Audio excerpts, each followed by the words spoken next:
This program is brought to you by University of Management and Technology, Pakistan's first AI-powered education experience. Pakistan में ज़ाहिर बात है पहले हम वाक़फ़ हैं अल्लामा इक़बाल ओपन यूनिवर्सिटी के एक सिस्टम के साथ कि वो एक पेपर बेस एक सिस्टम था। तो उसके बाद विचु यूनिवर्सिटी आया। वहाँ पे मुझे जो मेरी लर्निंग हुई उस लर्निंग में मैंने ये चीज़ें सीखी कि online learning is basically future of Pakistan. सबसे इम्पॉर्टेंट इसमें ये थी वो ये कि इसमें जो प्राइसेस थी यानी अफोर्डेबिलिटी का एलिमेंट था वो बहुत ज़्यादा था, क्योंकि इसमें आपको ट्रैवलिंग कॉस्ट नहीं करनी, आपने किसी हॉस्टल में जाके नहीं रहना, किसी दूसरे शहर नहीं जाना। चीज़ में आके वो तरबियत का एलिमेंट नहीं हो पाता जो कि एक्चुअली जिस काम के लिए यूनिवर्सिटी के पास बच्चा आया था। आपने डिग्री अल्लामा इक़बाल ओपन यूनिवर्सिटी से ली हो या आपने विचु यूनिवर्सिटी से ली हो, दोनों डिग्रीज़ में यानी और किसी और यूनिवर्सिटी से ली हो, उसमें कहीं पे जॉब लेते वक्त या कहीं पे इसके बारे में ऐसा होता है कि मतलब कि ये डिग्री चूँकि आपने ऑन कैंपस नहीं ली हुई इसलिए आपको यहाँ जॉब नहीं मिलेगी? देखिए, एम्प्लॉयर्स टू एम्प्लॉयर चीज़ें वेरी करती हैं। कुछ एम्प्लॉयर्स हैं जो कि रिजिड हैं, वो कहते हैं नहीं हमने एक सर्टन स्कूल या यूनिवर्सिटी का बच्चा ही लेना है तो वो वही लेते हैं। तो प्रोफेशनल करियर स्टार्ट होने के साथ साथ जब वो अपनी एजुकेशन एनहांस कर रहे हैं तो उनके लिए शायद नई जॉब सीख करना कोई मसला नहीं है, लेकिन अपनी जॉब को अपग्रेड करना उनके लिए जो था वो आसान हो गया। कन्वेंशनल यूनिवर्सिटीज़ हैं वहाँ पे स्टूडेंट इनटेक जो है कम हो रही है। अभी हम ये बात भी कर रहे तो बड़े अलार्मिंग इसके फिगर्स हैं। कॉस्ट ऑफ लिविंग बढ़ रही है, कॉस्ट ऑफ ट्रांसपोर्टेशन बढ़ चुकी है। ये तमाम एलिमेंट्स ऐसे हैं जो कि अल्टीमेटली कंट्रीब्यूट कर रहे हैं। बिस्मिल्लाहिर्रहमानिर्रहीम, अस्सलाम वालेकुम नाज़रीन। हमारा आज का पॉडकास्ट यूएमटी के ताउन से पेश किया जा रहा है जो कि एआई पावर्ड लर्निंग एक्सपीरियंस अपने स्टूडेंट को दे रहा है। आजकल टेक्नोलॉजी का दौर है और एजुकेशन भी और हमारी जो मार्केट्स भी वो अब टेक्नोलॉजी बेस हो गई हैं। तो इस तरह से हमारे जो लर्निंग एक्सपीरियंसेस हैं वो भी ऑनलाइन हो चुके हैं। तो अपनी इस ज़रूरत को समझते हुए आज हमने अपने स्टूडियो में एक ऐसे एक्सपर्ट को दावत दी है जो कि ई लर्निंग के एक्सपर्ट्स हैं और गुज़श्ता 2 दहाइयों से इस सेक्टर में काम कर रहे हैं और आजकल as a GM E learning experience UMT वो सर्विस दे रहे हैं। हमारी मुराद है जनाब मोहम्मद फरहान सादिक साहब से। अस्सलाम वालेकुम रहमतुल्लाह। जी वालेकुम अस्सलाम। साहब का बहुत शुक्रिया, आप तशरीफ़ लाए। ये मेरे लिए भी बड़ा इंटरेस्टिंग है ये टॉपिक कि हम इस पे बात करें और हम यकीनन हमारे जो नाज़रीन हैं वो भी इसके बारे में जानना चाहेंगे। पाकिस्तान में ज़ाहिर बात है पहले हम वाक़फ़ हैं अल्लामा इक़बाल ओपन यूनिवर्सिटी के एक सिस्टम के साथ कि वो एक पेपर बेस एक सिस्टम था। तो उसके बाद विचु यूनिवर्सिटी आया और अब जब एआई आई है तो बिल्कुल एक नया एक्सपीरियंस जो है वो शुरू हुआ है। तो सबसे पहले तो मैं ये जानना चाहूँगा कि आपकी जो जर्नी है ये ई लर्निंग की तरफ और डिजिटल लर्निंग की तरफ वो क्या है? जी, मैंने एक कन्वेंशनल यूनिवर्सिटी ज्वाइन की जिसे पंजाब यूनिवर्सिटी हम कहते हैं 2001 में, और 2006 तक मैंने वहाँ पे सर्व किया और उसके बाद 2006 में मुझे वर्चुअल यूनिवर्सिटी ज्वाइन करने का मौका मिला एज असिस्टेंट प्रोफेसर। और वहाँ पे मुझे जो मेरी लर्निंग हुई उस लर्निंग में मैंने ये चीज़ें सीखी कि online learning is basically future of Pakistan. हम किस तरीके से अपने इस मॉडल को जो कि हम कन्वेंशनल मॉडल में एजुकेशन लेते हैं उसको किस तरीके से एक ज़्यादा आउटरीच बढ़ा सकते हैं, ज़्यादा दूर तक अपने फासलाती निज़ाम को स्प्रेड कर सकते हैं और ऐसे लोगों तक भी तालीम की जो है वो रसाई पहुंचा सकते हैं जो शायद इससे डिप्राइव थे अदरवाइज़। और दूसरी बात ये जो सबसे इम्पॉर्टेंट इसमें ये थी वो ये कि इसमें जो प्राइसेस थी यानी अफोर्डेबिलिटी का एलिमेंट था वो बहुत ज़्यादा था, क्योंकि इसमें आपको ट्रैवलिंग कॉस्ट नहीं करनी, आपने किसी हॉस्टल में जाके नहीं रहना, किसी दूसरे शहर नहीं जाना। तो ये सारे काम जो थे आपको आपकी सेविंग थी। तो इसकी वजह से अफोर्डेबिलिटी और आउटरीच ये 2 इसके मेजर जो थे वो फैक्टर थे जो मुझे अच्छे लगे, जो कि मेरे लगा कि हमारे मुल्क की सबसे बड़ी ज़रूरत जो है वो इसी से पूरी हो सकती है तालीमी मैदान में। अच्छा, ये फरमाइए कि जो ऑनलाइन एजुकेशन है और डिस्टेंस लर्निंग है इसको आप कैसे एक्सप्लेन करते हैं? जी, डिस्टेंस लर्निंग का बेसिकली कॉन्सेप्ट जो है वो वर्चुअल जो अल्लामा इक़बाल ओपन यूनिवर्सिटी ने दिया वो ये था कि आप जहाँ पे भी हैं अपनी वहीं पे हम आपको आपका मटेरियल जो है वो रीडिंग मटेरियल आपको प्रोवाइड कर देंगे और आप उस मटेरियल को बेसिस के ऊपर अपना इल्म हासिल करें और एग्ज़ाम देने के लिए आप जो है वो एक किसी एग्ज़ाम सेंटर में आ जाएं और वहाँ पे आप अपना एग्ज़ाम दे दें और एग्ज़ाम दे के आप अपने ग्रेड लें और कोर्स को पास करते चलें। ये एक फासलाती निज़ाम जिसे हम कहते थे। फासलाती निज़ाम में जब इंटरनेट का साथ में इन्वॉल्वमेंट शुरू हो गई जिसमें हम डिफरेंट ई रिसोर्सेज को हमने इंगेज करना शुरू कर दिया तो हम इसको ई लर्निंग कहना शुरू कर दिया। तो virtual university was the first institution इन पाकिस्तान जिसने कि ये काम किया कि पाकिस्तान में ऑनलाइन एजुकेशन को जो था वो मुतारफ़ करवाया और फिर इसके अंदर जिद्दत जो थी उसके वक्त के साथ साथ वो आनी शुरू हो गई। मुझे याद है 2006 में हमें स्टूडेंट तक लेक्चर पहुंचाने के लिए हमें टीवी चैनल जो था उसको इस्तेमाल करना पड़ता था, और टेलीविज़न ब्रॉडकास्ट जो थी वो सैटेलाइट के ज़रिए मुख्तलिफ कैंपसेस पे रिसीव की जाती थी ब्रॉडकास्ट, और वहाँ पे स्टूडेंट वो आके अपने टाइम पे अपने चैनल पे अपनी वीडियो देखते थे, लेक्चर सुनते थे, और फिर उसके बाद वो उनको लेक्चर डिलीवर होता था। उसके बाद एक वक्त आया कि हमने उसको सीडी पे आना शुरू हो गया, तो सीडीज़ के ऊपर बर्न करके हमने स्टूडेंट तक पहुंचाना शुरू कर दिया। तो एक ऑनलाइन बुक शॉप ओपन कर दी, साथ में ऐड हो गई। उसके बाद एक नई जिद्दत आई, सीडी से हम डीवीडी की तरफ मूव कर गए। तो अब जो वहाँ पे वो 6-7 सीडीज़ का एक पैकेट जाता था, अब उसकी जगह पे एक सिंगल डीवीडी जो थी वो जाना शुरू हो गई, जिसमें कि स्टूडेंट के पास उस तक इल्म की रसाई पहुँच जाती थी। सो पैरेलल टीवी भी चल रहा था, डीवीडीज़ भी आना शुरू हो गई, और इसके साथ साथ फिर अब यूट्यूब का कॉन्सेप्ट जो था वो भी इवॉल्व कर गया। एक्सेस जो थी वो इजी हो गई, और फिर उसके साथ साथ इंटरनेट की जो कॉस्ट थी वो रिड्यूस होना शुरू हो गई। तो इस वजह से फिर ऐसा चीज़ें जो थी वो इंटरनेट की तरफ मूव होना शुरू हो गई। अब आज हम देखें तो आज यूट्यूब जो है आपका एक बेहतरीन मीडियम ऑफ कम्युनिकेशन है। उसके अलावा भी कई मीडियम आए, जैसे कि मुख्तलिफ फ़ाइल शेयरिंग के लिए जो सर्वर्स थे जिसके ज़रिए हम वीडियो एक्सचेंज कर सकते थे, हमने की। लेकिन जो सबसे आइडियल था वो आज भी यूट्यूब ही है, जो कि वर्ल्ड नोन है, और इसमें बेहतरीन जो है वो तरीके से सर्विसेज जो है वो स्टूडेंट तक पहुंच रही हैं। तो आज एक तो इसमें यह कि आपका जो है वो कंटेंट सिक्योर हो जाता है, सेव हो जाता है, और फ्यूचर टाइम में जब भी आप देखना चाहें उसको एक्सेस करके देख सकते हैं। तो ये सबसे बड़ा जो था वो एक एडवांटेज अब यूट्यूब की तरफ से आ गया। ये बताइए, ये जो LMS है, इसका रोल किस हद तक होता है आपके सिस्टम के अंदर? LMS या लर्निंग मैनेजमेंट सिस्टम जिसे हम कहते हैं, लर्निंग मैनेजमेंट सिस्टम बेसिकली समझ लें कि एक क्लासरूम है जिसके अंदर स्टूडेंट ने अपनी तमाम ज़रूरियात पूरी करनी है अपनी तालीम की, और अपने तमाम मामलात जो उसको रिक्वायर्ड है, मिसाल के तौर पर उसने असाइनमेंट्स करनी है, उसने क्विज़ अटैम्प्ट करने हैं, उसने प्रोजेक्ट करने हैं, उसमें डिस्कशंस करनी है। जितनी भी communication between the teacher and the student होगी वो फॉर्मल कम्युनिकेशन वो आपकी LMS के थ्रू होगी। अब आजकल जो हम LMS का जो फॉर्म देख रहे हैं उसके अंदर इवन जो वीडियो कॉन्फ्रेंसिंग की फैसिलिटी है वो भी उसके अंदर एम्बेड कर दी जाएगी। अब उसके बाद फ़ायदा ये है कि अब स्टूडेंट जिस वक्त चाहे उसको कनेक्ट करे और अपने टीचर से या अपने काउंसलर से कनेक्ट करके उससे बात कर सकता है। तो ये भी एक फैसिलिटी जो है उसमें अच्छा, इसमें एक बात ये है कि हमारे यहाँ अभी भी एक बड़ा तबका ये समझता है कि जो ऑनलाइन या ई-लर्निंग का जो सिस्टम है, ये जो हमारी कन्वेंशनल या रवायती हमारा जो तरीका तालीम है उसके मुकाबले में इन्फीरियर है, क्योंकि वो उसके अंदर सारी बात है वो जो या शायद हमारी ट्रेनिंग उस तरह से नहीं हुई है या उतना इफ़ेक्टिव नहीं है, यानी लर्निंग के पॉइंट ऑफ व्यू से। आप क्या समझते हैं? देखिए, तालीम के मेयार के मुताबिक अगर मैं देखूं तो ये बहुत बड़ी अपॉर्चुनिटी है। क्लासरूम के अंदर एक कन्वेंशनल टीचर में या कन्वेंशनल क्लासरूम में अगर एक सवाल आप एक दफ़ा पूछ लें एज ए स्टूडेंट, तो सेकंड टाइम अगर आप रिपीट करेंगे तो टीचर थोड़ा सा अनॉयड हो जाते हैं। लेकिन यहाँ पे रिकॉर्डेड लेक्चर है या आपका लाइव सेशन को अगर रिकॉर्ड किया जा चुका है, आप उसको जितनी दफ़ा मर्ज़ी रिपीट करके देखें, आप देख सकते हैं। तो ये एक एडवांटेज है जो कि जो है वो तालीमी उसमें है अवेलेबल, ऑनलाइन डिस्टेंस एजुकेशन में अवेलेबल है। और इसके साथ साथ इसमें जो सबसे इम्पॉर्टेंट चीज़ वो ये कि आपके पास जो कंटेंट है वो सेव्ड है फॉर फ्यूचर यूज़। तो यहाँ पे एक मेजर फ़र्क तो यहाँ पे ये आ गया। दूसरा, अगर आपने बात की कि इसके मेयार के हवाले से देखें, कंटेंट तो वही है जो क्लासरूम में भी टीचर ने देना है लेक्चर की शक्ल में, और एक ऑनलाइन शक्ल में भी लेक्चर तक स्टूडेंट तक पहुंच गया। अब आती है बात असेसमेंट के ऊपर, असेसमेंट एंड एवेल्यूएशन के ऊपर, जो कि असल में मेयार जो है वो डिटरमिन करती है कि आपका मेयार तालीम की असेसमेंट जो है वो कैसी हो रही है, आपकी जो है वो आपने उसको प्रॉपरली प्रॉक्टर्ड एनवायरनमेंट में एग्जामिनेशन किया है, और आपका बच्चा जो ग्रेड कैरी कर रहा है इंस्टीट्यूशन की तरफ से, आया वो उसको जस्टिफाई करता है या नहीं करता। कन्वेंशनल सिस्टम के अंदर भी ग्रेडिंग सिस्टम और एग्जामिनेशन सिस्टम से हम वाकिफ़ हैं। वही अगर सिस्टम हम सेम रेप्लिकेट कर लें आप इस सिस्टम के अंदर भी, ऑनलाइन एजुकेशन सिस्टम के अंदर भी, तो मेरे ख्याल में मेयार तालीम में कोई फ़र्क नहीं है। ये हो गया हमारा असेसमेंट सिस्टम। बाकी जो डिलीवरी मॉडल है, डिलीवरी मॉडल को हम जितना क्लोज कर लें अपने कन्वेंशनल सिस्टम के, वो आपकी क्वालिटी ऑफ टीचिंग को इंश्योर कर सकता है। मिसाल के तौर पे कोविड के दिनों का अगर हम देखें तो कोविड के दिनों में क्या हुआ कि स्टूडेंट प्रिपेयर्ड नहीं थे और फैकल्टी भी प्रिपेयर्ड नहीं थी, और हमें क्विकली मूव करना पड़ गया ऑनलाइन मॉडल की तरफ।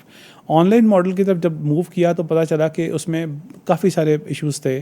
इंटरनेट की कनेक्टिविटी इशू थी, उसके अलावा प्रिपेयर्डनेस ना होने की वजह से टीचर्स को इंगेज करना नहीं आ रहा था स्टूडेंट्स को अपने साथ, कि किस तरह से उनको एक्टिवली इंगेज करना है और किस तरह से उनको थ्रू आउट द लेक्चर जो है वो इंगेज रखना है, उनसे कोई क्रॉस क्वेश्चनिंग करनी है। बजाय इसके कि वो क्रॉस क्वेश्चनिंग करते हैं, वो सिंपली लेक्चर डिलीवर करने लग गए।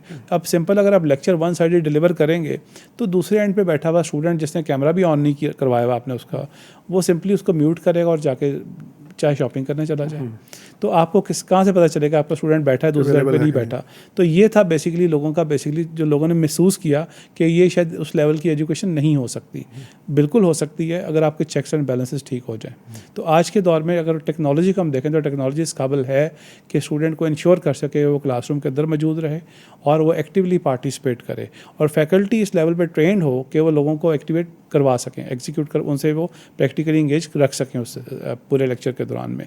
तो ये है बेसिकली क्रॉस डिस्कशन मॉडल। अगर हम ये इस मॉडल पे अपने लेक्चर्स को डिलीवर करें या फेस टू फेस मॉडल में आके डिलीवर करें, जिसमें कि ऐसे करें कि जैसे हम अब एक ही क्लासरूम को ज्वाइन कर रहे हैं, जैसे जूम हमने देखा, हमने जो है वो डिफरेंट और मीडियम देखे इसमें इस्तेमाल करके, गूगल मीट है और माइक्रोसॉफ्ट का टीम है। तो इसमें आप देखेंगे कि वाइट बोर्ड भी इन्वॉल्व कर दिया गया, उसमें बाकी फैसिलिटीज़ भी डाल दी गई, तो उसको एक कम्प्रिहेंसिव टूल बनाने की तरफ जो है वो एफर्ट की जा रही हैं। Zoom I think is well developed, और जूम के अंदर इस वक्त आप देखें तो जब एक लाइव क्लासरूम जैसे हम लेते हैं, सिमिलरली हम आपस में बैठ के ऑनलाइन कम्युनिकेट कर सकते हैं, और इस तरह से एक स्टूडेंट के साथ मल्टीपल स्टूडेंट को एंगेज करके भी किया जा सकता है। अगर हम अपने क्लासरूम्स को अकॉर्डिंगली डिज़ाइन कर लें, जिसमें कि एक लाइव वीडियो जो है वो स्टूडेंट एंड की भी नज़र आ रही हो और एक टीचर जो है वो भी देख रहा हो, तो इसमें हम डेफिनेटली इन चीज़ों को जो है इंश्योर कर सकते हैं कि हमारी क्वालिटी ऑफ एजुकेशन वो इम्प्रूव हो जाए और वो वही लेवल पे आ जाए जिस लेवल में हम फेस टू फेस मोड से एक्सेप्ट करते हैं। फ्रांस साहब, एक और बड़ा जो इस बारे में सवाल होता है वो ये है कि जो तरबियत है स्टूडेंट्स की, कन्वेंशनल में तो स्टूडेंट उस्ताद जो तरबियत करता है, जो कम से कम समझाता है, जो कोई भी उसकी काउंसलिंग करता है, तो ऑनलाइन के अंदर इसको हम किस तरह से जो है मैनेज कर सकते हैं? लेकिन तरबियत का एलिमेंट बहुत इंपॉर्टेंट पार्ट है, और थोड़ी सी बात लंबी होगी लेकिन मैं इस पर बात करता हूँ। मेरी नज़र में जो तरबियत का पार्ट है वो बहुत अर्ली एज से स्टार्ट होने वाला काम है, जिसको कि हम आज के अगर मैं दौर में देखूं तो यूनिवर्सिटीज़ जो हैं वो कॉलेजेस का काम कर रही हैं, और कॉलेज जो है वो स्कूलों का छोड़ा हुआ काम कर रहे हैं, और स्कूल जो है वो प्राइमरी स्कूलों का छोड़ा हुआ काम कर रहे हैं। तो ये एक, और फिर प्राइमरी स्कूल जो वो पेरेंट्स का छोड़ा हुआ काम कर रहे हैं। तो ये हमने अपने जिम्मेदारियां जो है वो आगे पास ऑन करनी शुरू कर दी हैं, जिसकी वजह से यूनिवर्सिटीज़ में आके वो तरबियत का एलिमेंट नहीं हो पाता जो कि एक्चुअली जिस काम के लिए यूनिवर्सिटी के पास बच्चा आया था। अब वो तरबियत का ये टाइम तरबियत का नहीं होता मेरी नज़र में। प्राइमरी एजुकेशन की अगर बात करें, जो चीज़ आपने बचपन से सीखी वो आप सारी ज़िंदगी आपके साथ चलती है, तो वहाँ पे मिसिंग पार्ट को एड्रेस करने की ज़रूरत है।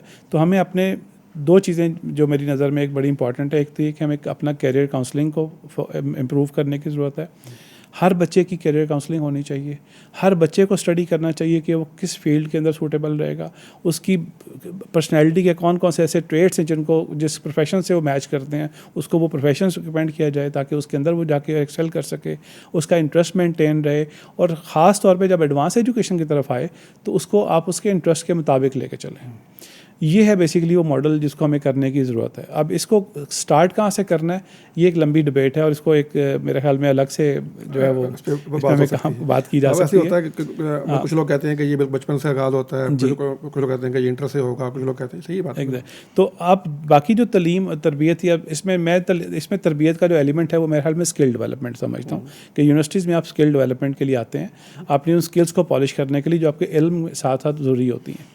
अब अगर आप स्किल की डेवलपमेंट की बात करें तो हमारा जो हाइब्रिड एजुकेशन सिस्टम है हमें वो इसमें फैसिलिटेट कर देता है, हमें सिमुलेशन बेस्ड एजुकेशन सिस्टम जो है वो इसमें फैसिलिटेट कर देता है, हमें हाई फ्लेक्स मॉडल ऑफ जो है वो एजुकेशन वो इसमें फैसिलिटेट करता है। तो ये डिफरेंट मॉडल्स के मैंने नाम लिए, ये मॉडल कुछ कोर्सेज़ की बेसिस के ऊपर हम इनको यूज़ कर सकते हैं और इफ़ेक्टिवली यूज़ कर सकते हैं। तो हमें जो ज़रूरत है वो ये है कि हमें राइट मॉडल अडॉप्ट किया जाए for the right particular subject, और उसके मुताबिक इसको जो है वो इम्प्लीमेंट करवाया जाए। अच्छा, अब ये फरमाइए कि जो ऑनलाइन लर्निंग है या ई लर्निंग या ऑनलाइन एजुकेशन है, उसके लिए आप क्या समझते हैं कि स्टूडेंट के अंदर क्या बेसिक स्किल्स होनी चाहिए जिसकी वजह से या जिसकी बुनियाद पे जो है ना वो यहाँ पे एजुकेशन इफेक्टिवली ले सकते हैं?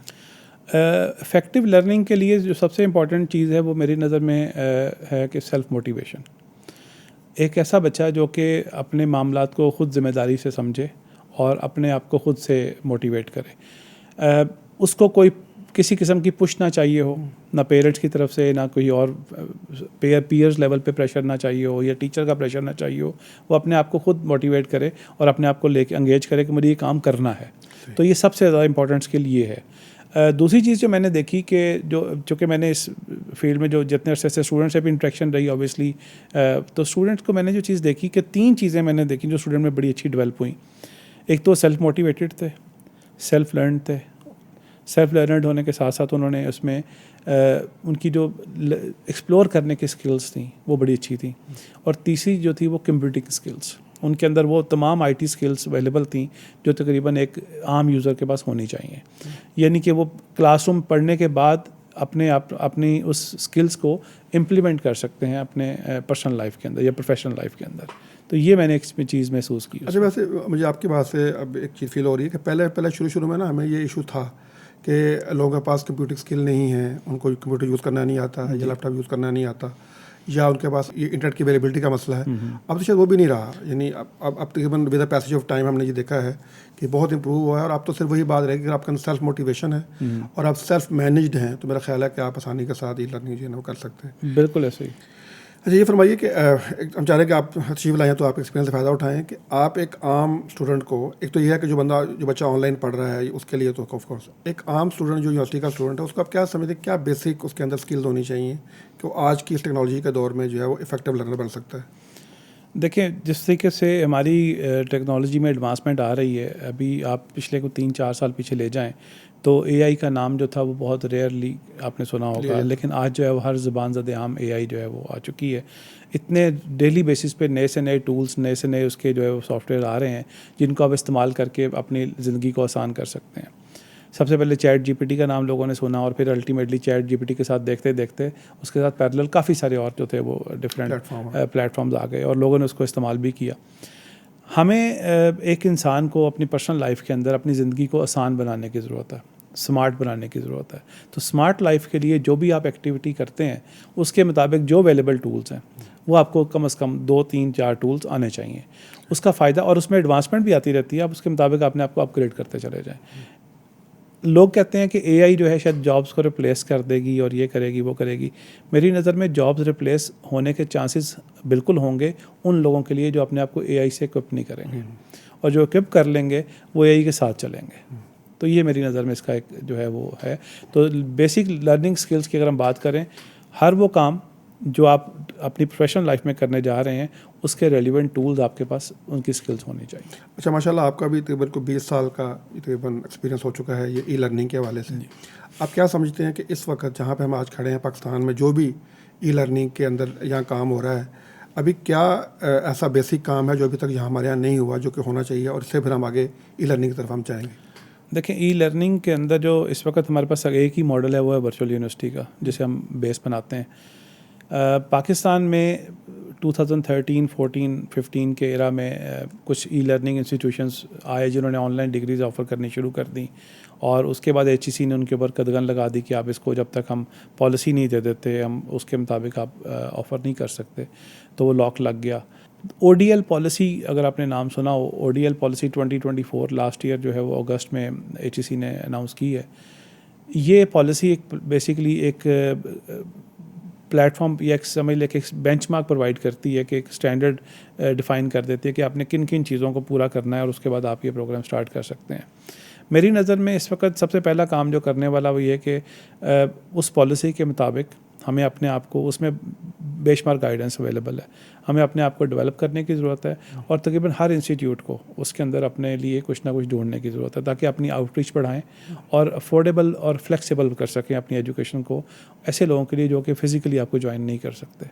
तो इससे ये है हमारा आने वाला दौर, हमारा आने वाला फ्यूचर। जैसे हम पहले भी बात कर चुके थे, हमने बात की थी, तो जैसे हम ब्रेन ड्रेन की बात करते हैं तो मुल्क में ब्रेन ड्रेन जो है वो एक हमारा एक अलमिया है।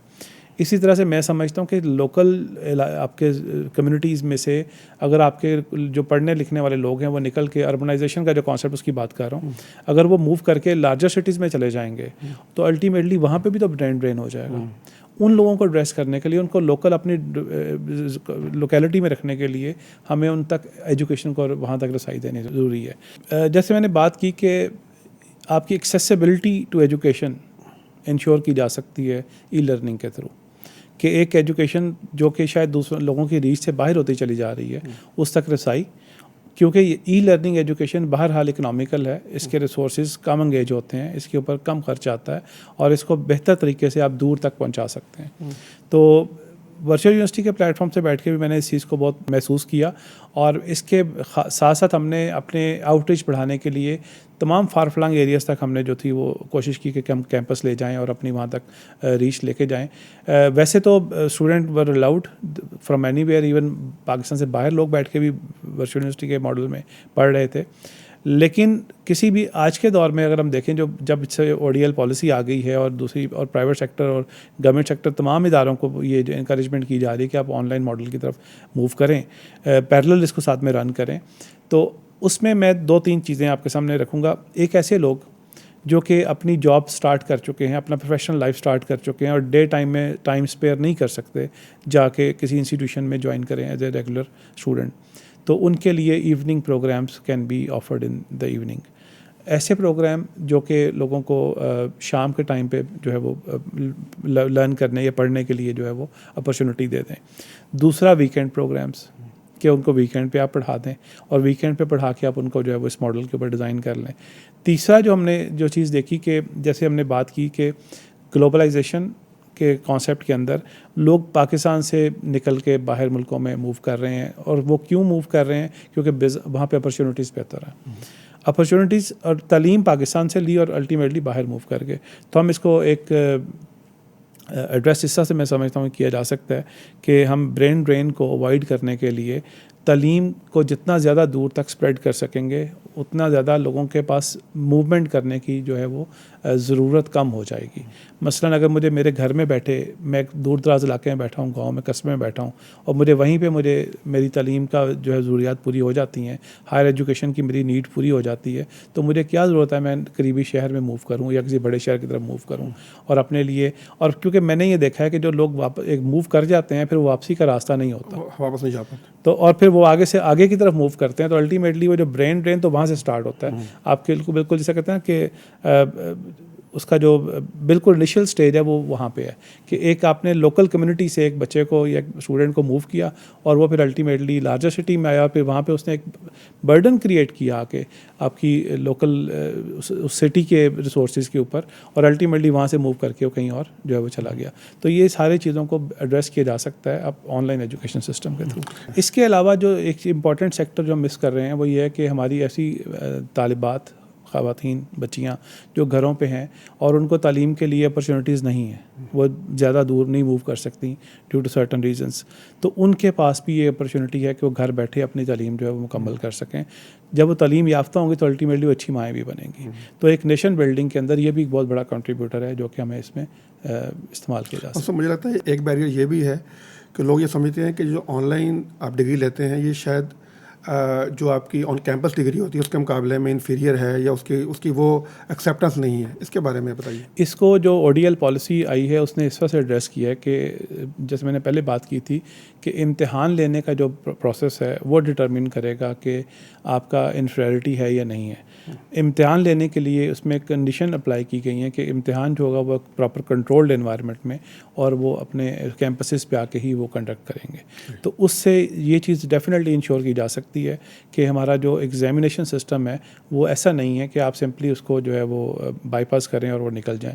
तो एक ये जो माइंडसेट लोगों का जो है वो इस तरह से एड्रेस हो जाएगा, लेकिन obviously it will take time और इसको हमें प्रचार करने की ज़रूरत है। ऐसा मुझे ये भी बताइए कि अभी मेरे इल्म के मुताबिक आपने डिग्री रामगढ़ ओपन यूनिवर्सिटी से ली हो या आपने वर्चुअल यूनिवर्सिटी से ली हो, दोनों डिग्रीज में यानी और किसी और यूनिवर्सिटी से ली हो, उसमें कहीं पे जॉब लेते वक्त या कहीं पे इसके बारे में कोई ऐसा होता है कि मतलब कि ये डिग्री चूँकि आपने ऑन कैंपस नहीं ली हुई इसलिए आपको यहाँ जॉब नहीं मिलेगी? देखिए, एम्प्लॉयर्स टू एम्प्लॉयर चीज़ें वेरी करती हैं।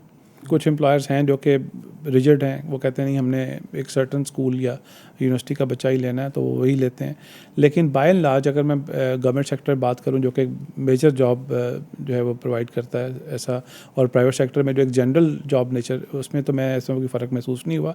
लेकिन जो ज़्यादातर फोकस मैंने जो देखा लोगों का, वो ऐसे लोगों का फोकस था ऑनलाइन एजुकेशन की तरफ आने का जो लोग अपनी प्रोफेशनल करियर स्टार्ट कर चुके थे।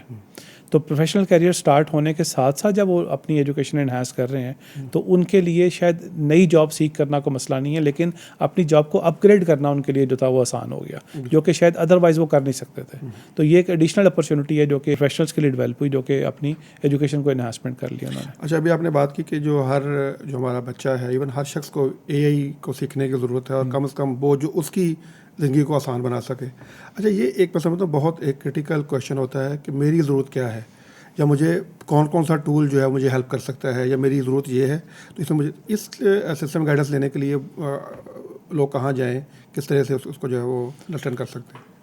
मैं आपको एक रिसेंट डेवलपमेंट जो हमने की वो मैं आपसे शेयर करता हूँ, और उसकी वजह से कई लोगों का मुझे फीडबैक ये मिला कि अल्टीमेटली तो फिर टीचर्स भी जो हैं वो शायद, या यूनिवर्सिटी के टीचर्स भी जो है वो जॉबलेस हो जाएंगे।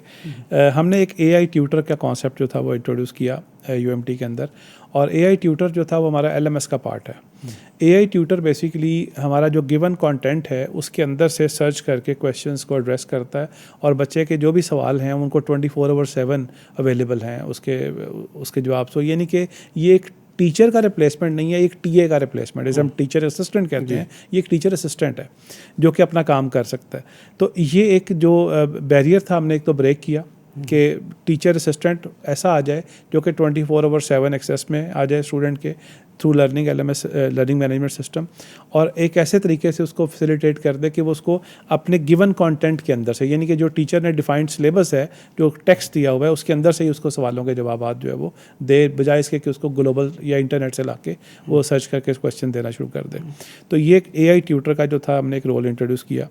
अब एआई ट्यूटर को ट्रेन करने के लिए हमें एआई बेस्ड टीचर भी चाहिए जो कि उसके साथ रेलिवेंट हो, उसको समझता हो उसके मामलात को कि ये कैसे बिहेव करता है, ये कैसे परफॉर्म करता है, और इसको किस तरीके से इस्तेमाल करना है। तो पहले उसको उसने एजुकेट करना है टीचर ने, और उस एजुकेटेड पार्ट को फिर आगे स्टूडेंट तक पहुंचाना है। तो उसकी फंक्शनिंग को समझना, उसके इश्यूज़ को समझना, उसके प्रॉब्लम्स को समझना, और उसकी स्ट्रेंथ को समझना, ये तमाम चीज़ें जो है वो उसके टीचर की ट्रेनिंग का पार्ट है। अब यही अगर मैं चीज़ों को लेके चलूँ तो एक जैसा एक टीचर के लिए एआई फॉर टीचिंग जो है वो एक एलिमेंट है, तो उसके लिए अपनी फील्ड के रेलिवेंट ये चीज़ें हैं। अब इसे एक रिसर्चर है, तो एक रिसर्चर के लिए ज़रूरी है कि उसके पास डिफरेंट ऐसी टेक्निक्स और टूल्स हों जिसमें वो रिसर्च के लिए उसको एआई सपोर्ट जो है वो मिल सके। मसलन काफ़ी सारे इस वक्त प्लेटफॉर्म है, मैं जो मतलब उसमें आप अपना क्वेश्चन डालें, आपको पूरी ट्री निकल आती है कि किस किस पेपर इस टॉपिक के ऊपर कब कब रिसर्च हुई, किस किस ने इसके ऊपर पेपर प्रोड्यूस किया, और कब कब वो पब्लिश हुआ, उसकी पूरी history from all the way from starting till the end, और उसमें कहाँ कहाँ उन्होंने गैप्स छोड़ दिए, कहाँ कहाँ मार्जिन है उसमें काम करने का, वो सारी डिटेल आपको करके पूरा एक मुझे आपके बात से ये समझ में आ रहा है कि वो एक लिटरेचर रिव्यू करने के लिए हम जो खप जाते थे, जी खप जाता था, एक कमांड से शायद वो एक कमांड से अब मुमकिन है। तो अब इसके पीछे जो सबसे इंपॉर्टेंट चीज़ है वो है प्रॉम्प्ट इंजीनियरिंग। एक टर्म आपने सुनी होगी। प्रॉम्प्ट इंजीनियरिंग का कॉन्सेप्ट ये है कि आप उस कमांड दे सकें कंप्यूटर को कि वो आपके ज़रूरत के मुताबिक आपको फैसिलिटेट कर सके, आपको चीज़ें ढूंढ के ला के दे सके। तो ये अब एआई इंजन जितने भी हैं, एआई जितने भी आपके पास सॉफ्टवेयर हैं या प्लेटफॉर्म्स हैं, ये कमांड बेस्ड हैं। आपने इनको जितनी अच्छी कमांड राइट करके देंगे उतना अच्छा आपका काम करके देंगे। अच्छा, ये फरमाइए कि आप यूएमटी के अंदर मेटावर्स को भी देख रहे हैं जी, तो ये मेटावर्स क्या है? वैसे हमने नाम तो सुना हो, तो थोड़ा एक्सप्लेन कीजिए नाज़रीन के लिए। जी, मेटावर्स बेसिकली तो एक कॉन्सेप्ट है सेकंड वर्ड का। इसमें आप एक सेकंड लाइफ एक इन अनदर प्लेस लिव सकते हैं, जैसे in the shape of an avatar. तो एवाटार जो है वो एक हर वो काम कर सकता है जैसे आप एक रूटीन में अपनी लाइफ में काम करते हैं, तो एवाटार के थ्रू आप डिफरेंट एक्टिविटीज़ परफॉर्म कर सकते हैं। हमने इसका इस्तेमाल एजुकेशन पर्पस के लिए जो शुरू किया, इनिशली तो ये गेम्स काफ़ी सारी बन चुकी हैं। आपने देखा होगा कि पबजी गेम्स हैं या और जिस तरह डिफरेंट की गेम्स लोगों ने डेवलप की हैं और बच्चे उस पर खेल रहे होते हैं। तो हमने सोचा कि इसको हम बच्चों के इंटरेस्ट को डेवलप करते हुए साथ इसको एजुकेशन पर्पस के लिए इस्तेमाल कर लें। तो हमने इसमें काम करना शुरू किया। तो हमने इनिशली इसके लिए एक वर्चुअल टूर एक डेवलप किया यूएमटी का, जिसको अभी हमने पब्लिश भी कर दिया, ऑनलाइन अवेलेबल है यूएमटी की वेबसाइट पे। आप उसमें कंप्यूटर्स के थ्रू, मोबाइल के थ्रू या फिर मेटा ग्लासेस जो हम पहनते हैं, उन मेटा ग्लासेस के थ्रू भी आप इसको विज़िट कर सकते हैं। वीआर ग्लासेस के थ्रू आप विज़िट कर सकते हैं और देख सकते हैं कि हम डिफरेंट आपकी जो जैसे फॉर एग्जांपल हम रूटीन में टूर करते हैं तो हमें पता नहीं होता कि हम नई जगह पे गए हैं तो फ़लाँ जो है जगह है वो कौन सी है, फ़लाँ बिल्डिंग कहाँ पे है, फ़लाँ ऑफिस कहाँ पे है, फ़लाँ साहब कहाँ बैठते हैं। तो ये सारा तारुफ जो है वहाँ पे उसमें ईज़िली किया जा सकता है, ईज़िली वर्चुअल टूर में, विदाउट मेकिंग एन एक्सरसाइज। तो आप मतलब अपने जो है चलने फिरने के वहाँ पे आप जो वर्चुअली जो है वो टूर कर सकते हैं। तो इसके साथ हमने इसमें एंगेज ये किया कि हमने इसके अंदर एक वर्चुअल क्लासरूम डेवलप कर दिया। अब वर्चुअल क्लासरूम के अंदर भी एग्जैक्टली हम जैसे बैठे आपस में बात कर रहे हैं, यही एक इन्वायरमेंट हो और इसी तरह 2 कुर्सियाँ पड़ी हैं, एक टेबल पड़ा है और हम वर्चुअली यहाँ पे आके बैठ जाएँ, जबकि बैठे हम अपनी लोकेशन पे हैं तो हम वर्चुअली यहाँ बैठ के भी आपस में कम्युनिकेट कर सकते हैं और उसको हम रिकॉर्ड कर लें तो एक वर्चुअल पॉडकास्ट भी रिकॉर्ड किया जा सकता है। अगला पॉडकास्ट हम वर्चुअल रिकॉर्ड करेंगे इंशाल्लाह। बिल्कुल सही। ये बड़ा मतलब ये इंटरेस्टिंग है, ये बड़ा यूनिक एक्सपीरियंस है कि आप अपनी जगह पे बैठ के किसी और जगह में आप जाएं और वहाँ पे आप जाके ऐसे कम्युनिकेट कर रहे हैं जैसे कि आप बिल्कुल वहाँ फिजिकली मौजूद हैं। ऐसे ही है। अच्छा, ये फरमाइए कि अब जैसे हमारे यहाँ एक एक्सपीरियंस हम ये फेस कर रहे हैं कि हमारी जो कन्वेंशनल यूनिवर्सिटीज़ हैं वहाँ पे स्टूडेंट इनटेक जो है कम हो रही है। अभी हम ये बात भी कर रहे थे, बड़े अलार्मिंग इसके फिगर्स हैं कि यूनिवर्सिटियाँ जो है वो उसके अंदर एडमिशन नहीं हो रहे। तो ये बताइए कि ये जो हमारी ऑनलाइन लर्निंग है या हमारी जो ई लर्निंग है, ये किस तरह से उसको जो है ना वो रिप्लेस कर सकती है? देखिए, जैसे मैंने 2 इसके मेजर करेक्टरिस्टिक्स बयान किए, एक तो ये कि अफोर्डेबल है, दूसरा एक्सेसिबल है। तो एक्सेसिबिलिटी और अफोर्डेबिलिटी 2 चीज़ें ऐसी हैं जो कि मेजर कॉजेज़ के तौर पे सामने आई हैं यूनिवर्सिटीज़ में एडमिशन ना होने के पीछे। फ़ीसें ज़्यादा हो रही हैं, कॉस्ट ऑफ लिविंग बढ़ रही है, कॉस्ट ऑफ ट्रांसपोर्टेशन बढ़ चुकी है। ये तमाम एलिमेंट्स ऐसे हैं जो कि अल्टीमेटली कंट्रीब्यूट कर रहे हैं और लोग जो है वो इस तरफ जो है वो मूव करने या कन्वेंशनल यूनिवर्सिटी की तरफ जाने से कतरा रहे हैं या उनके पास रिसोर्सेज ही नहीं है कि मैनेज कर सकें। तो ऑनलाइन एजुकेशन जो कि इकनॉमिकल है थोड़ी सी एज़ कम्पेयर्ड विद दैट, क्योंकि इसमें आपकी बोर्डिंग, लॉजिस्टिंग और सारी ट्रैवलिंग वगैरह की सारी कॉस्टिंग है वो कॉस्ट रिड्यूस हो जाती है। तो उसमें आपको ये एक एडवांटेज ज़रूर मिल जाता है कि आपको पढ़ने के लिए, अगर आप पढ़ना चाहते हैं तो आप बजाय कन्वेंशनल यूनिवर्सिटी में जाएं, आप एक ऑनलाइन मॉडल में भी पढ़ सकते हैं। हाँ, जो बात इसकी एक्सेप्टेंस की है, बात आ गई जो अपने उस वक्त पहले भी कर रहे थे, मेरे एग्ज़ाम देर में बात आई। जैसे हमारी कंट्रोलिंग बॉडी, रेगुलेटरी बॉडी है हायर एजुकेशन कमीशन।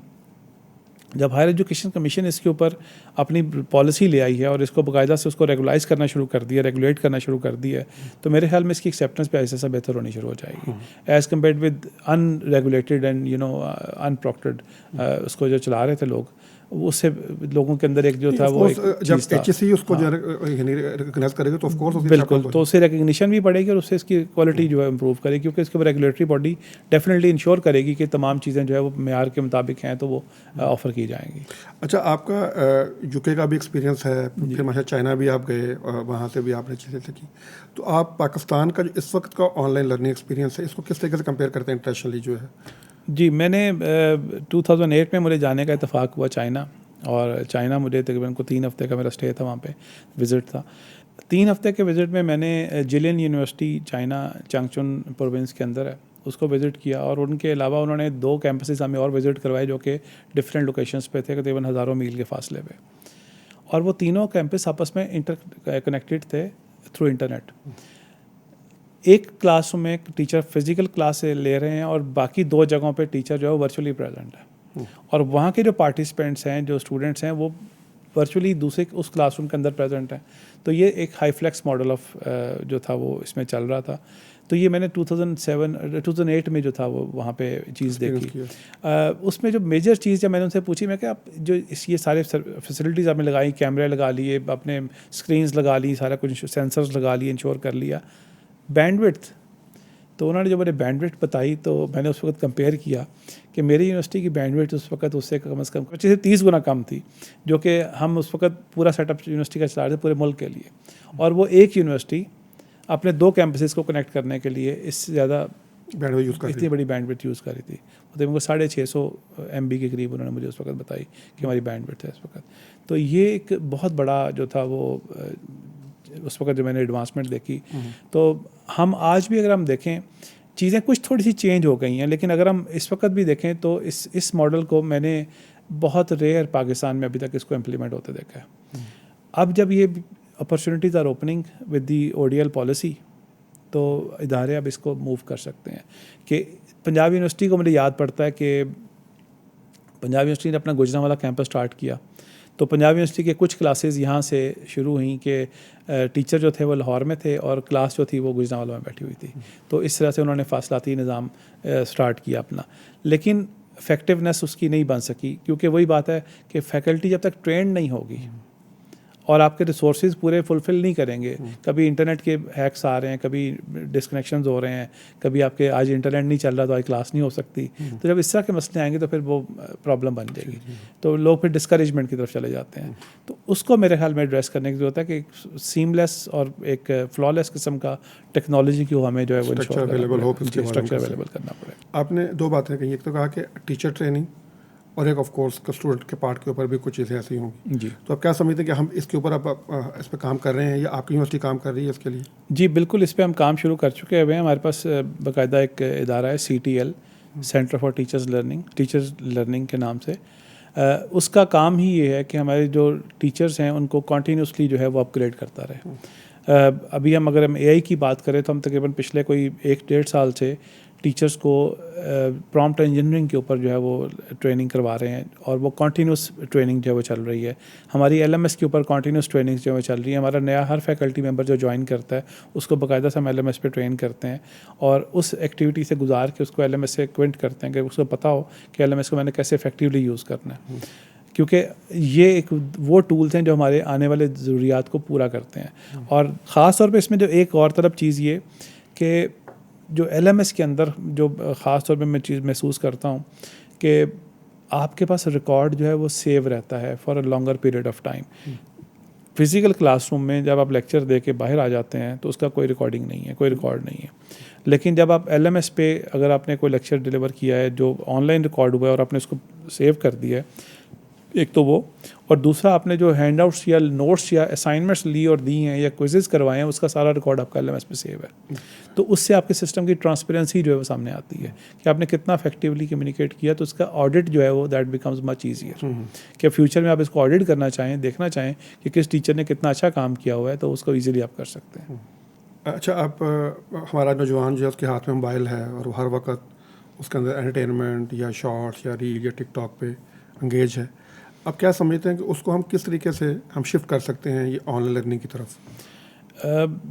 ये बहुत बड़ा चैलेंज इस वक्त बन चुका है कि हमारे स्टूडेंट जो है, ये हमारा एक यंगस्टर है, उसके हाथ में मोबाइल फ़ोन है और उसका इफेक्टिवली यूज़ नहीं हो रहा। तो उसका इफेक्टिव यूज़ करने के लिए डेफिनेटली उनको हम उन्हीं के मीडियम में जाके छोटे छोटे क्लिप्स की शक्ल में ही हम उनको ऐसा कंटेंट, डिजिटल कंटेंट प्रोवाइड करें जो कि एक लर्निंग कंटेंट हो। वो वक्त थोड़ा सा ना गुजर चुका है जिसमें कि एक कंसंट्रेशन लेवल जो था वो ज़्यादा था या स्क्रीन टाइम हमारा ज़्यादा होता था। स्क्रीन टाइम तो अभी भी कोई इशू नहीं है, लेकिन जो उसके अंदर जो मैंने जो चीज़ महसूस की कि वो अटेंशन स्पैन बहुत रिड्यूस हो गया।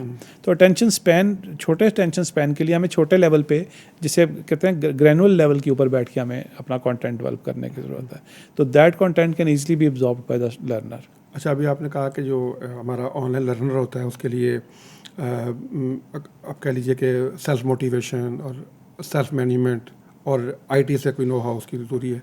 अच्छा, एक बच्चा है, उसको वालिदैन ने किस तरीके से जो है ना ऑनलाइन लर्निंग में जो है ना एनरोल करवा दिया है, उसके अंदर सेल्फ मोटिवेशन की शायद कमी हो या उसकी जो सेल्फ मैनेजमेंट की कमी हो, तो हम कैसे उसको जो है ना ये इक्विप कर सकते हैं इन चीज़ों के साथ ड्यूरिंग उसकी जो स्टडीज़ के दौरान?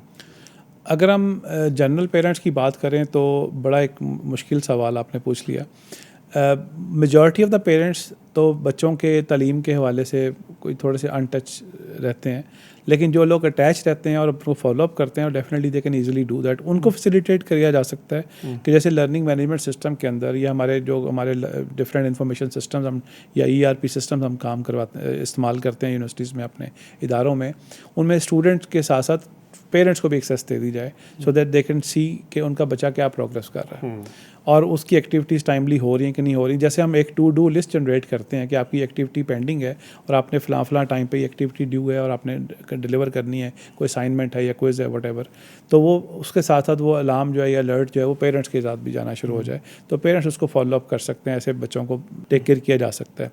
लेकिन जहाँ पे हमारे ऐसे जो मिडल लेवल के, मीडियोकर लेवल के अगर हम बात करें, जहाँ पे सिर्फ हमारी मजबूरी है, वो सिर्फ हमारा जो मेन फोकस है वो कमाई के ऊपर है और हर बंदा जो है वो इसी दौड़ में लगा हुआ है, किसी तरीके से अपनी ज़रूरियात पूरी कर ले, तो उस सूरत में तो शायद पेरेंट्स उतना टाइम भी ना दे पाएँ कि वो, या इतने पढ़े लिखे पेरेंट्स नहीं हैं तो वो भी इतना स्पेयर ना कर सकें। तो वहाँ पे डेफिनेटली फिर जो है वो कोई ना कोई करियर काउंसलिंग या फैकल्टी की तरफ से या यूनिवर्सिटी की तरफ से एक जो है वो स्टूडेंट परफॉर्मेंस को फोकस करना और उसको एड्रेस करना बड़ा ज़रूरी है कि एंगेजमेंट की जाए स्टूडेंट की, कि आप क्यों नहीं किया, कैसे मिस क्यों किया, या जो भी है। तो अल्टीमेटली फेल कर देना सिर्फ मसला नहीं जो है वो काम नहीं है, स्टूडेंट को काउंसल करके उसके अटैच करना असल जो है वो सक्सेसफुल बनाना ज़्यादा ज़रूरी है उसको। अच्छा, ये बताइए कि जो UMT का लाइव एक्स है ये क्या चीज़ है, इसके अंदर आप क्या कर रहे हैं? जी, लाइव एक्स का कॉन्सेप्ट बेसिकली हमने स्टार्ट किया था 2023 में। लाइव एक्स जो था वो कॉन्सेप्ट ये था कि हम स्किल डेवलपमेंट करें, जो छोटे सर्टिफिकेट्स कोर्सेज हैं वो करवाएं लर्नर्स को, जिसमें हमने एज की लिमिट कोई नहीं है, उसमें तालीम प्रीवियस एजुकेशन की कोई लिमिट नहीं है। अगर आप अपने आप को अपस्किल करना चाहते हैं, कोई एडवांसमेंट ऑफ नॉलेज करना चाहते हैं, कोई प्रोफेशनल स्किल डेवलप करना चाहते हैं, तो आप उसमें हमें ज्वाइन कर सकते हैं उस प्रोग्राम के अंदर। तो ये एक सर्टिफिकेट कोर्सेज थे जो कि 1 माह से स्टार्ट करके 3 माह के, अब 6 माह का भी उसमें आ चुका है, बल्कि हमने उसमें अब एक नैनो डिग्री इंट्रोड्यूस करवाया। Nano degree is 1 year program, 1 year program in different disciplines, हम उसमें आहिस्ता में एंगेज करें, इन्वॉल्व करेंगे। आजकल चूँकि कंप्यूटर साइंस का दौर है तो उसमें computer science, data science, cyber security और इस तरह की जो है वो चीज़ों को हम लेके चल रहे हैं। मेनली जो उसमें काम है वो सर्टिफिकेशंस का, कि ऐसी स्किल्स डेवलप की जाएं बच्चों के अंदर जो कि मार्केटेबल हैं, जो कि मार्केट में ट्रेंडी हैं, ताकि बच्चे जो है वो अपना तालीम के साथ साथ अपने लिए अर्निंग हैंड बन सकें। मैं उसी की एक मिसाल आपसे शेयर करता हूँ। मैंने मल्टी डिसिप्लिन प्रोग्राम जो थे बच्चों को एंगेज किया और उनको लेके मैंने जब ये मेटावर्स की डेवलपमेंट हमने की तो कैसे की। हमारे यहाँ पे प्रोग्राम ऑफर होता है 3D गेम डेवलपमेंट का। 3D game development computer science के बच्चे करते हैं। गेम डेवलपमेंट वाले बच्चों के पास जो सबसे बड़ा चैलेंज आ रहा था कि उनके पास डिजिटल एसेट्स नहीं अवेलेबल थे, अगर थे तो बहुत एक्सपेंसिव थे क्योंकि उन्हें बाई करने पड़ते थे। तो उनके पास प्रैक्टिस करने के लिए कोई बड़ा प्लेटफॉर्म नहीं था जिसको प्रैक्टिस, जहाँ पे अपनी गेम बना सकें और प्रैक्टिस कर सकें। तो मैंने आर्किटेक्चर डिपार्टमेंट से और ग्राफिक डिज़ाइनिंग डिपार्टमेंट से, लैंडस्केपिंग डिपार्टमेंट से बच्चे एंगेज किए एज एन इंटर्न, और उनको मैंने ये टास्क दिया कि ये UMT के जो है वो नक्शे हैं हमारे, जो एक ओवरऑल एक जिसे कहते हैं कि लेआउट प्लान है, इसको जो है वो रीबिल्ड करना है हमने डिफरेंट सॉफ्टवेयर के थ्रू। तो उन्होंने स्केचअप को इस्तेमाल करते हुए उसमें एक सारी 3D डेवलपमेंट की, कंप्लीट उसका एक tour building by building develop करना शुरू किया। पहले एक बिल्डिंग, फिर दूसरी बिल्डिंग, फिर तीसरी बिल्डिंग। पहले मेन लेआउट बनाया उसका मेजरमेंट के मुताबिक, फिर उसके ऊपर बिल्डिंग डेवलप करना शुरू की। तो एक एक बिल्डिंग करते करते करते हम इस लेवल पे पहुँचे तकरीबन 1-1.5 साल के अंदर, कि अब हमने पूरा ऑफिशियली अपना टूर जो लॉन्च कर दिया। अब ये जो प्रोजेक्ट था इसका मकसद ये था कि ऐसे बच्चे जो 3D गेम में काम करना चाहते हैं उनको कोई एसेट्स डेवलप, उनको एक डिजिटल प्लेटफॉर्म प्रोवाइड कर दिया जाए। अभी भी पिछले दिनों में मेरे बच्चे ने गूगल मैप के साथ इंटीग्रेट करते हुए एक डेवलपमेंट करनी थी, जैसे एक स्ट्रीट व्यू आता है, अभी रिसेंटली पाकिस्तान में ऐड हो चुका है वो स्ट्रीट व्यू, कुछ सिलेक्टेड सी रोड्स के ऊपर। तो हम एक स्ट्रीट व्यू का कॉन्सेप्ट हमने इंट्रोड्यूस, बच्चों ने कहा कि हम अपने जो UMT के अंदर का जो एरिया है उसके अंदर हम स्ट्रीट व्यू में जा सकें। मिसाल के तौर पे हम गूगल हमें गाइड कर सके कि मैंने इस बिल्डिंग में जाना है, तो गूगल मैप के अंदर मैं वो बिल्डिंग का बताऊँ, मुझे एग्जैक्ट उस बिल्डिंग तक वो गाइड कर दे, रास्ता डिफाइन कर। हम रोड अपना गूगल मैप यूज़ करते हैं, तो यूएमटी के अंदर गूगल मैप का जो था बेसिकली वो काम करना चाह रहे थे। तो अब उनको प्लेटफॉर्म चाहिए था, तो उनको प्लेटफॉर्म जो कि उनको एक बनाया प्लेटफॉर्म उनको दिया कि ये देख लो, ये हमारी फाइल्स हैं, ये आप इसमें से इस्तेमाल करो, इसके ऊपर आप अपनी सारी डेवलपमेंट करो। इसी तरह से कुछ बच्चों ने कॉन्सेप्ट था कि हम जो है वो ट्रेजर हंटिंग या एसेट हंटिंग की गेम डेवलप करना चाहते हैं, जो कि मुख्तलिफ जगह पे छोटे छोटे कॉइन्स छुपा दें या कोई एसेट्स छुपा दें और उनको हंट करें, ढूंढ के उनको इकट्ठा करके ले आएँ। तो वो एक्टिविटी करवाना चाहते हैं। तो हमने कहा ठीक है, ये हमारा अपने प्लेटफॉर्म उनको दे दिया और उन्होंने उस प्लेटफॉर्म के ऊपर बैठ के अपने पूरा उसका एक पूरी डॉक्यूमेंटेशन की कि हम इसमें क्या क्या इसके रूल्स होंगे, क्या प्रिंसिपल्स होंगे, कौन कौन से करैक्टर्स होंगे, क्या क्या वो करेंगे, और उसके बाद उनका क्या क्या रोल करने के बाद एट द एंड कम्प्लीशन कैसे होगी। तो पूरा एक मॉडल बना के टीचर से अप्रूव करवाया और उसको फाइनल ईयर प्रोजेक्ट के तौर पे अपने टीचर को था वो उन्होंने दे दिया। तो इस तरह के मॉडल जो है वो बच्चों को जो हमने उस एक प्लेटफॉर्म प्रोवाइड कर दिया कि आप चाहे यहाँ पे कार रेसिंग की गेम बना लें, चाहे यहाँ पे आप अपनी फाइटिंग की गेम बना लें, चाहे यहाँ पे आप कोई भी गेम बनाना चाहते हैं, तो एक एनवायरनमेंट आपके पास मौजूद है, उस एनवायरनमेंट को आप इस्तेमाल कर लें। तो इस तरह से जो मल्टी डिपार्टमेंट उनकी जो इंटरेक्शन करवाई, उसका एक फ़ायदा ये हुआ कि एक तो उनकी आपस में क्लोज अंडरस्टैंडिंग डेवलप हुई। अब छोटे छोटे मसले आते हैं कि एक जगह से बिल्डिंग से बंदा जो है वो एंटर करना है और यहाँ से क्रॉस नहीं करवाना, या यहाँ पे लॉ बैरियर डेवलप करना है एक इनविजिबल सा, तो उसकी दीवार कैसे बनेगी या उसका मॉडल कैसे बनेगा।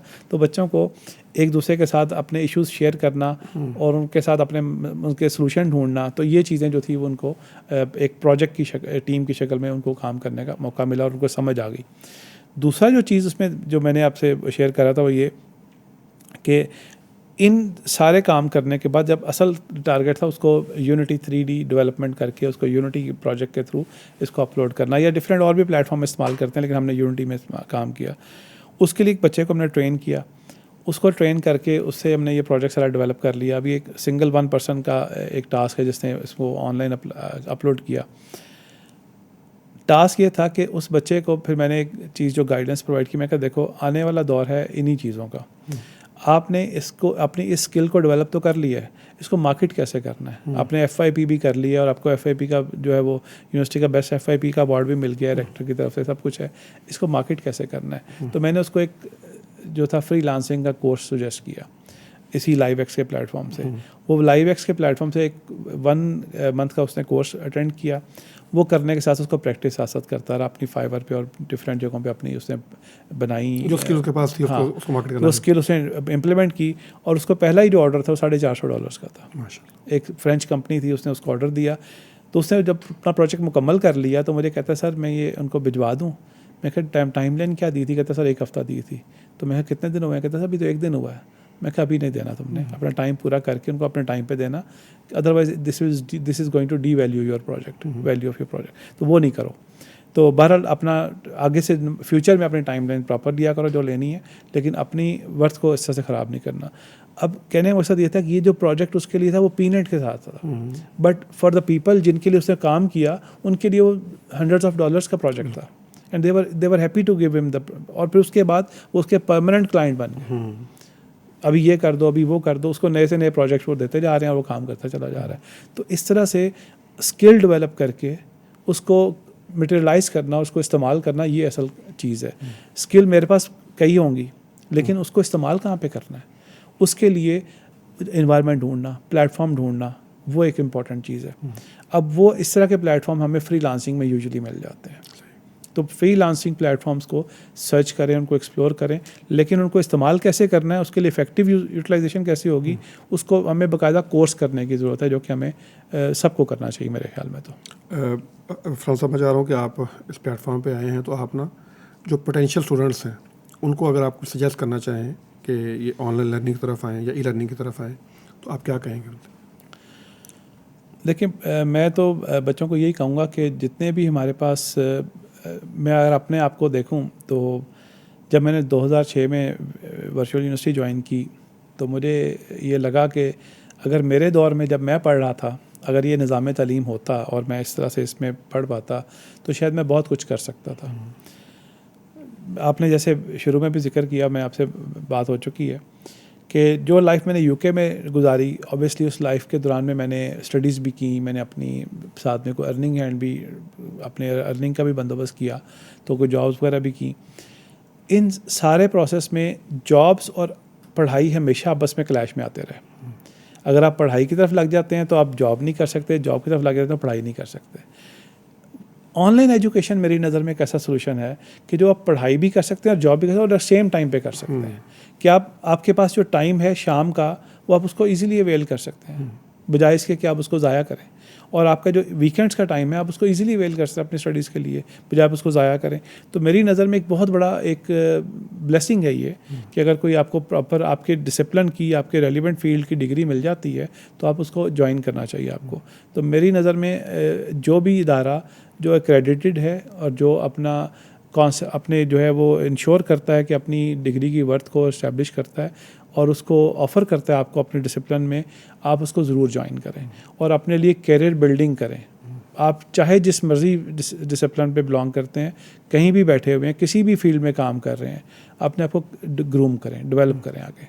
तो आपके लिए ऑनलाइन एजुकेशन एक बेहतरीन सोल्यूशन है जो कि आपको ये सर्विसेज दे सकता है, अपने आप को डेवलप करने का, अपस्किल करने का। तो ये आपको जो है वो करना चाहिए। तो LiveX is also one of those platforms. Faisalabad आखिर में चूँकि पैगाम टीवी से तशरीफ लाए हैं, तो ज़्यादा कि आपका एक्सपीरियंस कैसा रहा पैगाम टीवी के साथ? सर मेरा बहुत अच्छा एक्सपीरियंस रहा, ख़ास तौर पे जो आपसे मुलाकात हो गई और जो मैंने महसूस किया वो ये कि एक प्रोफेशनल एक डेवलपमेंट है माशाल्लाह, एक अच्छे लेवल पे और वेल ऑर्गेनाइज्ड, वेल स्ट्रक्चर्ड आपका ऑर्गेनोग्राम देखा, आपके जो डेवलपमेंट देखी, आपकी जो लेआउट्स, इंफ्रास्ट्रक्चर माशाल्लाह अप टू मार्क। बहुत शुक्रिया साहब, आपके आने का बहुत शुक्रिया और हमारे नाज़रीन को इतनी इंसाइटफुल इन्फॉर्मेशन देने का बहुत शुक्रिया। और इंशाल्लाह उम्मीद करते हैं कि आपका ये जो ऑनलाइन का जो आप एजुकेशन दे रहे हैं लोगों को, यकीनन ये पाकिस्तान की ओवरऑल जो डेवलपमेंट उसके अंदर अपना रोल प्ले करेगा। आपका बहुत शुक्रिया। नाज़रीन, हमारे साथ मौजूद थे जनाब मोहम्मद फरहान सादिक साहब। आप जनरल मैनेजर हैं ई लर्निंग के UMT के अंदर, और माशाल्लाह इस वक्त हमारी जो लैंडस्केप है, एजुकेशन लैंडस्केप, वो ऑफ कोर्स चेंज हो रही है। और जैसे उन्होंने बताया कि हमारी जो ODL पॉलिसी है HEC की 2024 के अंदर जो आई है, उसने ऑफ कोर्स आने वाले दिनों में जो हम देखेंगे कि बहुत सारी यूनिवर्सिटी जो हैं वो ऑनलाइन जो डिग्रीज भी ऑफ़र करेंगी और कोर्सेज भी ऑफ़र करेंगी। तो इस वक्त ज़रूरत इस बात की है कि हम इस जो नई डेवलपमेंट है उसको अंडरस्टैंड करें। जैसे कि फरहान साहब ने बताया कि अगर हमारे लिए इसको हम अपने लिए ब्लेसिंग समझें और एक अपॉर्चुनिटी समझें कि हम अपनी जो जॉब है या अपने जो हमारे रोज़मर्रा के काम हैं उनके साथ साथ हम अपनी स्किल्स को और एजुकेशन को अगर आप डेवलप करना चाहें तो हमारे लिए एक अपॉर्चुनिटी है, इससे फ़ायदा उठाइए। इसके साथ ही हमारे आज का प्रोग्राम ख़त्म होता है। इजाज़त दीजिए, अल्लाह हाफ़िज़।